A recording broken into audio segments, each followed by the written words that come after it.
Assalamualaikum warahmatullahi wabarakatuh. Kembali lagi kita bertemu dalam pembahasan fikih kontemporer, yang mana pada pembahasan kali ini kita akan membahas yaitu akad-akad dalam perbankan syariah. Pada materi kali ini kami dari kelompok 5 akan membahas yaitu akad ijaroh. Namun sebelum kita membahas lebih jauh apa itu akad ijaroh dan segala hal yang ada dalam akad ijaroh, perlu kita ketahui bahwa akad itu, pengertian akad itu sendiri adalah berasal dari kata al-aqd yang merupakan bentuk masdar dari kata aqad, dan dampaknya adalah al-uqud yang artinya itu perjanjian yang tercatat atau kontrak. Sedangkan menurut ensiklopedia hukum Islam, kata al-aqd artinya perikatan, perjanjian, dan pemufakatan, atau masyarakat lebih kenal akad itu adalah dengan sebutan kesepakatan antara satu pihak dengan pihak yang lain. Sebagaimana kita ketahui bahwa dalam perbankan syariah itu ada beberapa akad. Berdasarkan tujuannya, akad dalam perbankan syariah itu dibagi dua. Yang pertama adalah akad tabaru, yang kedua adalah akad tijari. Apa itu akad tabaru? Akad tabaru adalah akad atau transaksi non-profit. Artinya transaksi ini tidak mencari keuntungan, karena dalam akad tabaru ini sifatnya adalah tolong-menolong. Akad yang kedua yaitu akad tijari, yang mana ini adalah kebalikan daripada akad tabaru. Akad tijari ini adalah akad atau transaksi yang bertujuan untuk mencari keuntungan. Nah, di sini kami pada materi kali ini adalah kita akan membahas salah satu akad dari akad tijari, yaitu akad ijaroh. Apa itu akad ijaroh? Materi selanjutnya akan dibahas oleh teman saya. Bismillahirrahmanirrahim. Saya Saiful Aziz akan membawakan materi yang pertama, yaitu pengertian al-ijarah. Ijarah berasal dari kata al-ijru, ajru yang berarti al-iwadu atau berarti ganti. Dalam bahasa Arab, al-ijarah diartikan sebagai suatu jenis akad untuk mengambil manfaat dengan jalan menggantikan sejumlah uang. Definisi mengenai prinsip ijarah juga diatur dalam hukum positif Indonesia, yakni dalam pasal 1 ayat 10 Peraturan Bank Indonesia nomor 746 PBI 2005, yang mengartikan prinsip-prinsip ijarah sebagai transaksi sewa-menyewa atas suatu barang dan atau mengupah atas suatu usaha jasa dalam waktu tertentu melalui pembayaran sewa atau imbalan jasa. Materi yang kedua, landasan hukum ijarah. Landasan hukum yang pertama ada Al-Quran. Dalil tentang dibolehkannya transaksi ijarah dapat dipahami di dalam nas Al-Quran, di antaranya Quran Surat At-Talaq ayat 6, ijarah yang bersifat pekerjaan, al-ijarah al-amal. Terjemahannya, kemudian jika mereka menyusukan anak-anakmu untukmu, maka berikanlah kepada mereka upahnya. Yang menjadi dalil ayat tersebut adalah ungkapan bahwa berikanlah kepada mereka upahnya. Ungkapan tersebut menunjukkan adanya jasa yang diberikan sehingga berkewajiban membayar upah secara patut. Dalam hal ini termasuk di dalamnya jasa penyewaan atau leasing. Upah dalam ayat ini disebutkan dalam bentuk umum, mencakup semua jenis sewa-menyewa atau ijarah. Dasar hukum yang kedua ada hadis. Dibolehkannya melakukan transaksi ijarah didasarkan juga kepada hadis.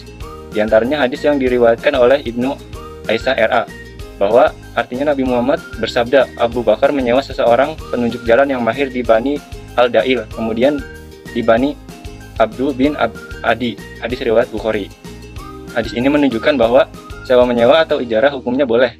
Hal itu dipahami dari fi'liyah Nabi yang menyewa dan memberikan upahnya kepada penunjuk jalan yang memandu jalan beliau bersama Abu Bakar RA. Sebab Nabi Muhammad merupakan suri tauladan yang baik untuk diikuti. Materi selanjutnya akan dilanjutkan oleh Nafisa. Bismillahirrahmanirrahim. Baik, saya akan melanjutkan presentasi dari Saiful Aziz. Nah, selanjutnya yaitu ada rukun-rukun ijarah. Apa saja sih rukun-rukun ijarah itu? Yang pertama itu ada mu'jir dan musta'jir, yaitu orang yang melakukan akad sewa menyewa atau upah mengupah. Nah, mu'jir ini adalah yang memberikan upah. Nah, yang kedua itu ada menyewakan. Musta'jir ini adalah orang yang menerima upah untuk melakukan sesuatu dan menyewakan sesuatu yang disyaratkan kepada mu'jir dan musta'jir adalah balik, berakal, cakap, melakukan tasyaruf, mengendalikan harta, dan saling beriman. Nah, sebagaimana dalam surat An-Nisa ini ayat 29 yang artinya, hai orang-orang yang beriman, janganlah kamu saling memakan harta selalu dengan batil, kecuali dalam perniagaan secara suka sama suka. Nah, yang ketiga ini ada sigot yang disebut dengan ijab kabul antara mu'jir dan musta'jir ini. Ijab kabul sewa menyewa dan upah mengupah. ijab kabul sewa menyewanya ini, misalnya aku sewakan mobil ini kepadamu setiap hari dengan 5 juta, maka mustajir ini menjawab, aku terima sewa mobil tersebut dengan harga demikian setiap harinya. Nah, ijab kabul upah mengupahnya ini misalnya seorang berkata, aku serahkan kebun ini kepadamu untuk dicangkuli dengan upah setiap harinya itu 5 juta. Nah, kemudian mustajir ini menjawab, aku akan kerjakan itu sesuai dengan apa yang engkau ucapkan. Nah, yang keempat ini ada ujroh. Ujroh yaitu biaya ongkos, yaitu diisyaratkan diketahui jumlahnya oleh kedua belah pihak, baik dalam sewa menyewa maupun dalam upah mengupah. Nah, selanjutnya itu ada syarat-syarat ijarah. Nah, yang pertama itu jasa atau manfaat yang akan diberikan oleh aset yang disewakan tersebut harus tertentu dan diketahui dengan jelas oleh kedua belah pihak. Nah, yang kedua ini, kepemilikan asetnya itu tetap ada yang menyewakan yang bertanggung jawab dalam pemeliharaannya, sehingga asetnya tersebut ini harus dapat memberi manfaat kepada si penyewa tersebut. Nah, yang ketiga ini ada akad ijarah. Nah, akad ijarah ini dihentikan pada saat aset yang bersangkutan berhenti gitu, memberikan manfaatnya kepada si penyewa tersebut. Jika asetnya ini tersebut rusak dalam periode kontraknya, akad ijarahnya ini masih tetap berlaku gitu. Selanjutnya ada jenis akad ijarah. Yang pertama ada ijarah manfaat atau al-ijarah ala al-manfaat, atau disebut juga dengan sewa menyewa aset atau properti, di mana objek akadnya adalah manfaat dari suatu benda, contohnya sewa menyewa rumah, toko, kendaraan, pakaian, dan perhiasan. Yang kedua ada ijarah yang bersifat pekerjaan atau al-ijarah al-amal, atau disebut juga dengan upah mengupah. Dalam ijarah ini objek akadnya adalah amal atau pekerjaan seseorang, yaitu mempekerjakan jasa seseorang dengan upah sebagai imbalan jasa yang disewa, di mana pihak yang mempekerjakan disebut mustajir, pihak pekerja disebut ajir, dan upah yang dibayarkan disebut ujroh. Al-ijarah ini biasanya bersifat pribadi dan syarikat. Nah, yang bersifat pribadi itu contohnya seperti menggaji seorang pembantu rumah tangga, dan yang bersifat syarikat itu seseorang yang menjual jasa untuk kepentingan orang banyak, seperti tukang sepatu, buruh pabrik, dan tukang jahit. Nantinya ada berakhirnya akad ijarah. Yang pertama, objeknya hilang atau musnah. Yang kedua, tenggat waktu yang disepakati dalam akad al-ijarah telah berakhir. Apabila yang disewakan itu rumah, maka rumah itu dikembalikan kepada pemiliknya. Dan apabila yang disewakan itu adalah jasa, maka berhak menerima upahnya. Selanjutnya, itu ada menurut ulama Hanafiyah, wafatnya salah seorang yang berakad karena akad al-ijarah, menurutnya mereka tidak boleh diwariskan. Sedangkan menurut jumhur ulama, akad al-ijarah tidak batal dengan wafatnya seseorang yang berakad, karena manfaatnya menurut mereka boleh diwariskan. Dan yang terakhir itu ada apabila ada uzur pada salah satu pihak. Baik, selanjutnya pembahasan jenis-jenis ijarah dalam perbankan syariah. Jenis-jenis ijarah dalam perbankan syariah itu ada dua. Yang pertama, ijarah mutlaqah. Ijarah mutlaqah atau lebih dikenal dengan leasing adalah proses sewa menyewa yang biasa kita temui dalam kegiatan perekonomian. Dalam konteks perbankan Islam, ijarah adalah suatu kontrak di mana suatu bank atau lembaga keuangan itu menyewakan peralatan atau sebuah bangunan ataupun barang-barang seperti mesin-mesin dan lain sebagainya kepada nasabahnya berdasarkan pembebanan biaya yang telah disepakati sebelumnya. Dalam akad ijarah mutlaqah itu ada dua jenis. Yang pertama, sewa menyewa untuk suatu jangka waktu tertentu. Ijarah jenis ini biasanya diterapkan dalam sewa menyewa barang atau aset, misalkan sewa menyewa alat produksi atau sewa menyewa gudang ataupun bangunan.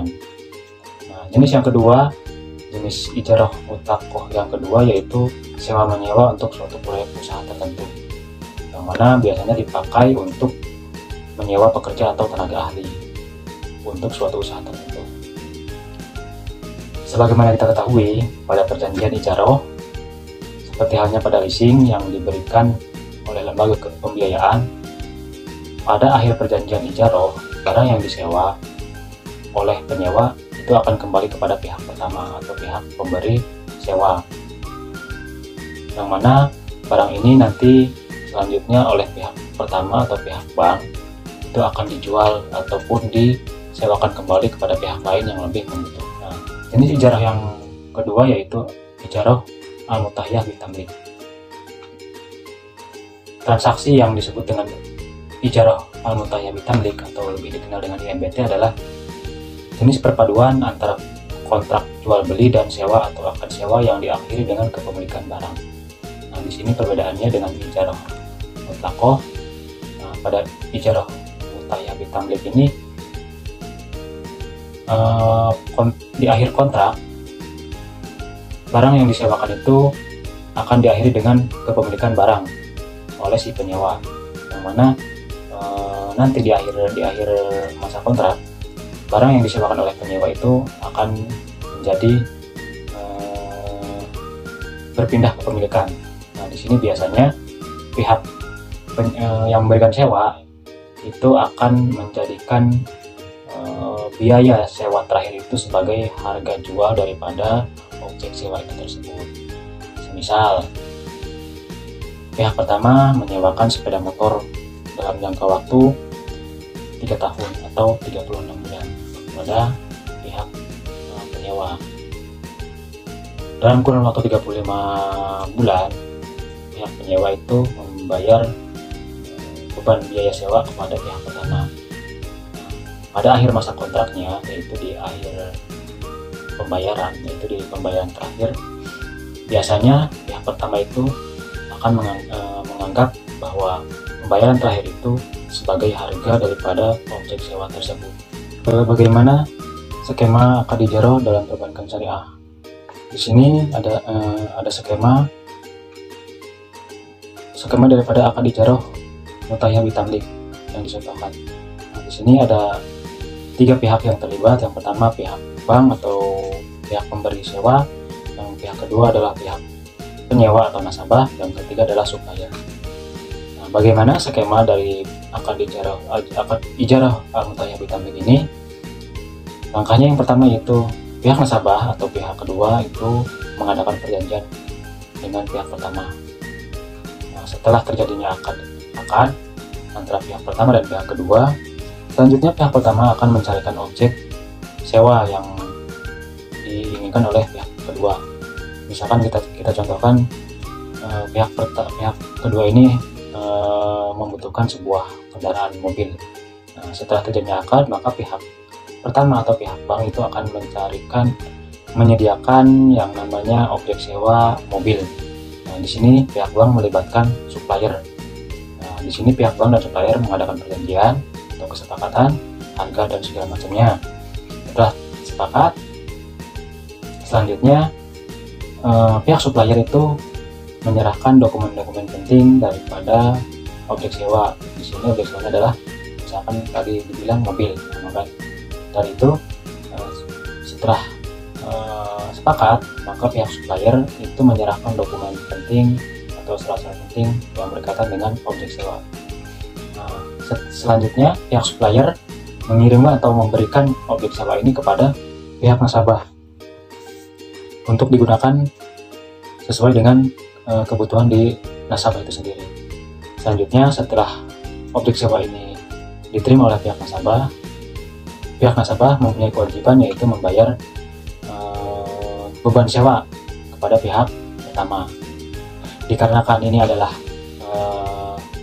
skema akad IMBT atau ijarah al-mutahyah bitamlik, yang mana sebagaimana sudah dijelaskan sebelumnya bahwa pada akad jenis ini objek sewa itu nantinya akan diakhiri dengan kepemilikan objek sewa oleh pihak nasabah, yang mana nanti di akhir pembayaran hak sewa daripada objek sewa itu, pihak bank ini atau pihak pertama akan menganggap bahwa pembayaran biaya sewa yang terakhir itu sebagai harga jual daripada objek sewa, yang mana nantinya objek sewa ini akan menjadi hak milik sepenuhnya oleh pihak nasabah. Sekian pembahasan akad ijarah dari kami, kurang lebihnya mohon maaf. Mudah-mudahan dari materi ini kita bisa mengambil hikmah dan mempraktekannya dalam kehidupan sehari-hari. Bila itu hidayah, wassalamualaikum warahmatullahi wabarakatuh.